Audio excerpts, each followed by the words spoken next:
Hai kawan-kawan semuanya, apa kabar? Semoga kalian tetap sehat ya, walau kita sudah tak sehati. Hehehe. Dalam kesempatan kali ini, kita akan membahas tentang pendinginan buah. Mengapa perlu pendinginan?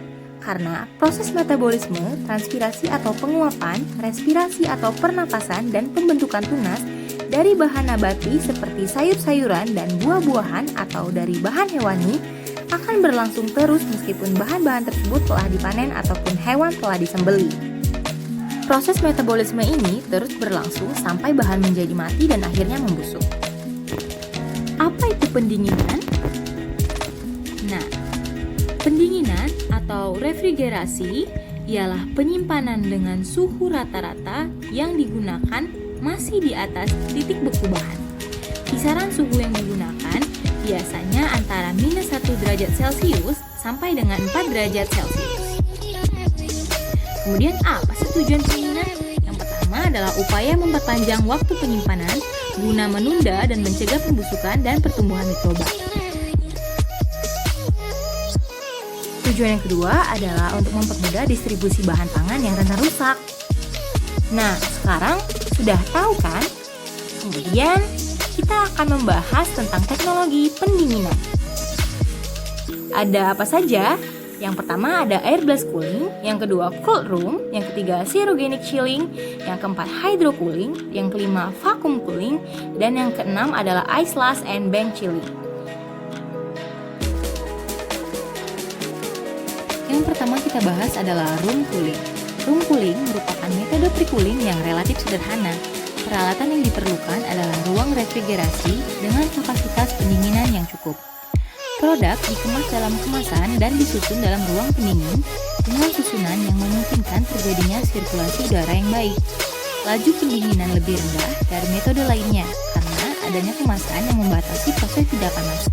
Laju pendinginan tergantung jenis produk, ukuran, dan sifat alami kemasan, serta suhu dan kecepatan aliran udara. Selanjutnya ada pendinginan dengan udara bertekanan atau forced air cooling. Hampir mirip dengan room cooling, bedanya udara dingin dihembuskan oleh sebuah kipas atau fan melalui kemasan-kemasan produk.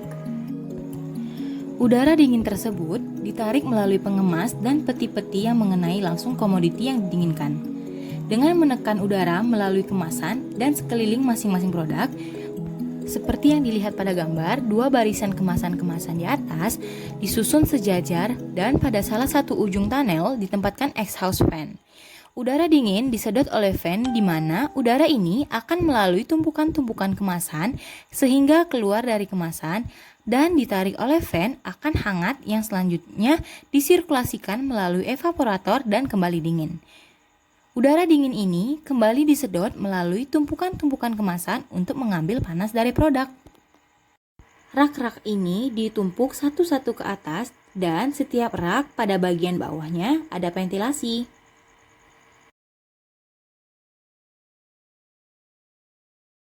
Apa itu hydrocooling?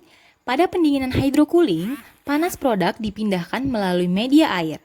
Nah, metode ini banyak digunakan untuk sayuran guna mempertahankan tekstur dan kesegaran daun dan dapat digunakan sekaligus untuk membersihkan produk di mana dapat dicampur dengan klorin sebagai disinfektan. Pada komoditi sayur-sayuran berdaun, biasanya hydrocooling digunakan setelah produk tersebut dikemas. Kemudian, apa saja keuntungan pendinginan? Yang pertama, perubahan karakteristik produk dapat dijaga serendah-rendahnya. Yang kedua, perubahan sensoris akibat reaksi enzimatis atau aktivitas mikroba sangat sedikit terjadi. Dan yang ketiga, nutrisi produk dapat dipertahankan. Lalu, faktor-faktor apa saja yang harus diperhatikan selama penyimpanan dingin? Yang pertama, mutu bahan yang disimpan. Yang kedua, suhu penyimpanan. Yang ketiga, perlakuan tambahan. Dan yang keempat, perlakuan pra-pendinginan. 5. Kelembaban relatif. 6. Sirkulasi udara dan cara pemupukan. Dan yang ketujuh adalah laju respirasinya. Perlu diingat bahwa tidak semua produk atau bahan cocok diawetkan dengan metode pendinginan, di mana buah-buahan tropis dan beberapa jenis buahan subtropis mengalami kerusakan akibat pendinginan atau yang biasa disebut dengan chilling injury. Apa itu chilling injury? Chilling injury adalah kerusakan yang terjadi pada produk tropis dan subtropis yang disimpan pada suhu dingin di atas suhu beku lebih dari 0 sampai 15 derajat Celcius. Kemudian, apa saja gejala kerusakan pendinginan terhadap buah? Yang pertama, yakni pengkeriputan. Hal ini disebabkan karena meskipun dapat mengurangi laju respirasi, namun pendinginan dapat menimbulkan terjadinya kerusakan, di mana membuat air dalam buah akan keluar dan terjadi pelunakan. Selanjutnya akan terjadi perubahan warna pada permukaan buah atau discoloration. Akibat pendinginan selanjutnya, buah terlihat seperti basah atau dicelupkan air.